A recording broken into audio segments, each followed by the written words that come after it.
मैं आइए। नमस्ते। नमस्ते।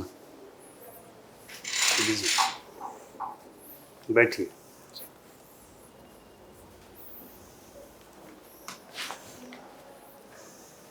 डिप्टी कलेक्टर बनना पसंद करेंगे deputy SP? Deputy collector sir. Deputy SP बनाया जाए तो? सर मेरी प्राथमिकता इन दोनों में से डिप्टी कलेक्टर की पाली रहेगी।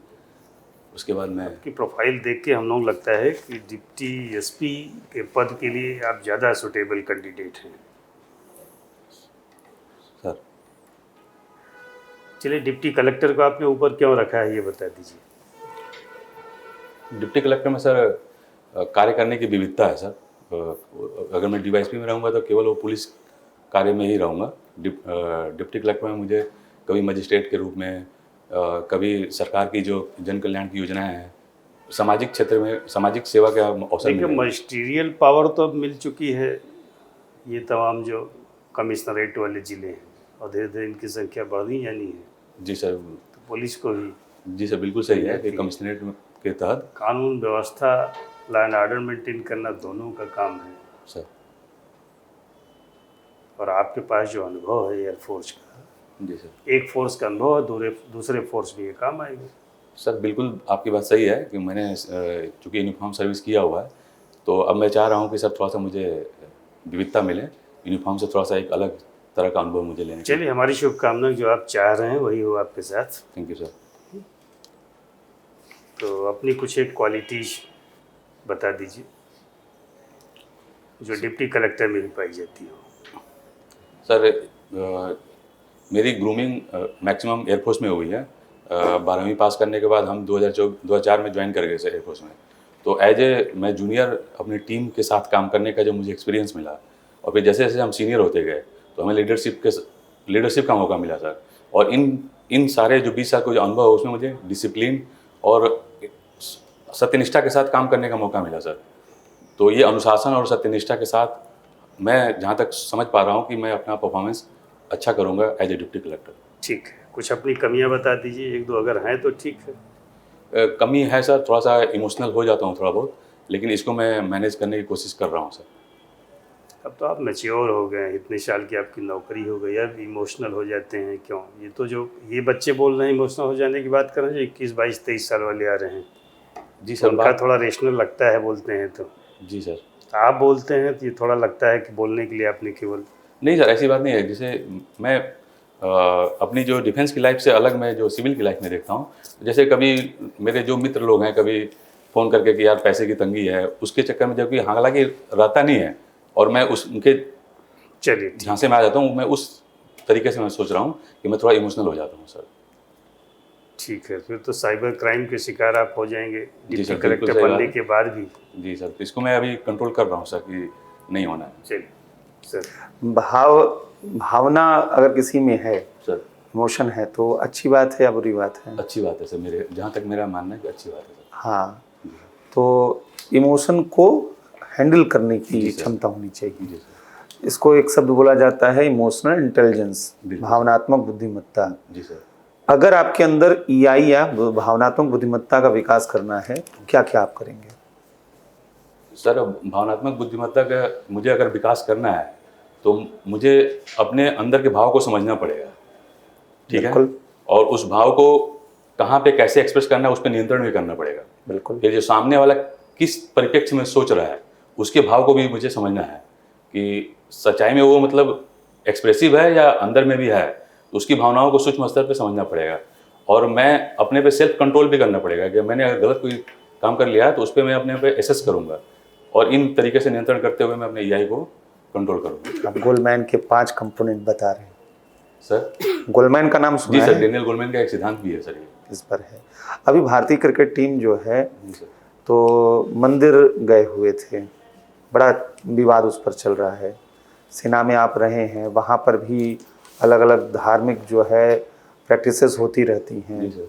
कभी ऐसा लगा सेना में कि यह धार्मिक आधार पर आप बटे हुए दिखाई दिए? सर 100% नहीं सर, बिल्कुल नहीं सर। जैसे सर हमारे अंदर, हमारे जो सेना में सर, हाँ। एक ही जगह पे मंदिर, उसी के बगल में गुरुद्वारा, उसी के जस्ट बगल में सर मस्जिद, और सब में पार्टिसिपेट करते हैं सर। अभी एक मतलब सेना के अधिकारी जो हैं उनको मंदिर में तैनाती दी गई थी, जी सर। लेकिन उन्होंने तैनाती लेने से मना कर दिया जी सर। और बाद में सेना ने कार्रवाई करते हुए निकाल दिया। मामला कोर्ट में भी गया था। जी सर। कोर्ट ने कहा कि जो निर्णय सेना का है वो सही है। जी सर। आप भी सही मानते हैं? सर बहुत हद तक मैं सही समझ रहा हूँ, क्योंकि सर आस्था अपनी अलग चीज़ है सर। एज ए जिम्मेवारी अगर मैं किसी रिलीजन से हूँ और मुझे किसी दूसरे रिलीजन का कार्य मुझे सेना ने दिया हुआ है कि मुझे ये करना है, तो मुझे उसको डिनाई नहीं करना चाहिए, बल्कि 100% अपने डेडिकेशन के साथ उसको एज ए ड्यूटी मुझे करना चाहिए सर। तो उस हिसाब से ये निर्णय सही लगता है मुझे। सी मेरे आपसे एक क्वेश्चन है कि are Indian national symbols mentioned directly in the Indian constitution? Fundamental duties में है मैम। अब नेशनल सिंबल्स जो हैं क्या हमारी इंडियन कॉन्स्टिट्यूशन में डायरेक्टली मेंशन्ड हैं? मैम रिकॉल नहीं कर पा रहा हूँ सर। कोई बात नहीं। आप इंडियन एयरफोर्स का एक्सपीरियंस की क्या जेस्ट, क्योंकि देखिए ये बात तो हम भी जानते हैं कि इंडियन तीनों जल थल वायु में जो लोगों के मेंटल स्टेटस होता है बहुत स्ट्रांग हो जाता है। Yes ma'am. They are like unique and everybody is proud to these 3 officers. तो आपका जो यहाँ का जेस्ट है एयरफोर्स का, वो आप क्या लाएंगे जो आपने वहाँ से सीखा और आप इस जॉब प्रोफाइल में उसको जो वहाँ का सीखा और यहाँ पे आप यूज़ करेंगे, क्योंकि यही आपका प्लस पॉइंट है। बिल्कुल मैम।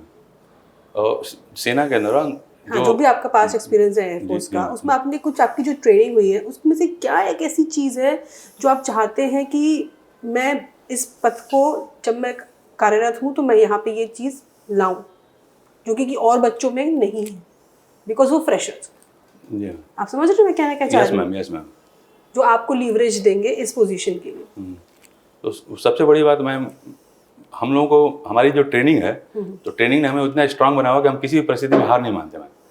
लेकिन अभी तो आपने बोला कि मैं इमोशनली, क्या बोला उन्होंने? Emotionally intelligence ma'am, emotionally weak है। इमोशनली वीक है अभी तो आपने ये बोला। नहीं, जैसे अगर हमें कोई टास्क दिया जाएगा मैम, तो उसके लिए 100% हमारा डेडिकेशन है और टीम के साथ काम करते करते हम समझ गए कि हम टीम को लेके चलेंगे, तभी हम काम को सही तरीके से पूरा करते हैं। और सेकंड चीज में हम 24/7 के लिए तैयार रहते हैं। हमें फोन आता है कि मतलब एक्स एंड वाई जेड जो भी है, आधे घंटे में आपको निकलना है, तो हमारे दिमाग में तुरंत बना हुआ है कि हमें अपना बैग तैयार करना है, तुरंत निकल जाना है। जो हमें जो चुनौतियों से निपटने का जो मिला हुआ जज्बा है ये चीज़ें मुझे दिख रही हैं कि एसडीएम के रूप में मुझे क्षेत्र में 24/7 रहना पड़ेगा। पारिवारिक जिम्मेदारियों को थोड़ा सा छोड़ते हुए भी मुझे सामाजिक कार्य के लिए लगना है, क्योंकि डिफेंस में भी हम परिवार को समय थोड़ा सा कंपेरेटिवली कम दे पाते हैं।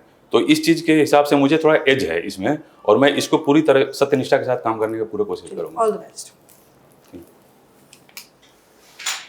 अभी हमारी टीम ने जीता T20 world cup sir. Photo shoot किया इन लोगों ने अहमदाबाद में सर। एक ऐतिहासिक स्थल पर। आइडिया है आपको? सर माफ़ी चाहूँगा सर। अडालज बावड़ी। सर वो शायद एक अहमदाबाद से 18 किलोमीटर दूर स्थित है, अडालज बावड़ी बोलते हैं सर। सुन रखा है आपने कभी? सुना हुआ है सर, बट अभी रिकॉल नहीं कर पा रहा हूँ सर। अच्छा, युद्ध तो चल ही रहा है सर। अमेरिका, इजराइल और ईरान का। सर। इंडिया में किन सेक्टर्स पर इसका असर पड़ रहा है आयल के अलावा? आयल हो गया, गैस हो गई, इसके अलावा? देखिए सर, युद्ध अप्रत्यक्ष रूप से इजराइल अमेरिका द्वारा ईरान पे, इजराइल और युद्ध अमेरिका के बारे में नहीं पूछा, हम केवल ये पूछ रहे हैं जी सर। इंडिया पर इम्पैक्ट उसका जी सर। आयल सेक्टर के अलावा और कहाँ पड़ेगा? हमारे सर संबंध थोड़े से, चूंकि इजराइल से भी हमारे संबंध हम अच्छे हैं। संबंध पे जा ही नहीं रहे हम तो। अच्छा, समझ गया सर। हम क्या एक्सपोर्ट करते हैं खाड़ी देशों को? हम सर अपना ये हम तो इंपोर्ट करते हैं आयल। एक्सपोर्ट क्या करते हैं हम? Export sir maximum food grains और जो हमारे बहुमूल्य रत्न एंड उत्पाद हैं उसको हम करते हैं सर। सोना चांदी के रेट पर कोई असर पड़ेगा इससे? बिल्कुल पड़ेगा सर। क्यों पड़ेगा? कौन सा सोना चांदी हम लेते देते हैं गल्फ कंट्रीज से? माफ़ी चाहूँगा चलिए, भूत बंगला करके एक फिल्म है, रिलीज होने जा रही है सर। अप्रैल में, नज़र पड़ी आपकी उसकी? नहीं सर। क्यों चर्चा में है? ठीक है, शुभकामना। ठीक है सर, जा सकते हैं। Thank you sir.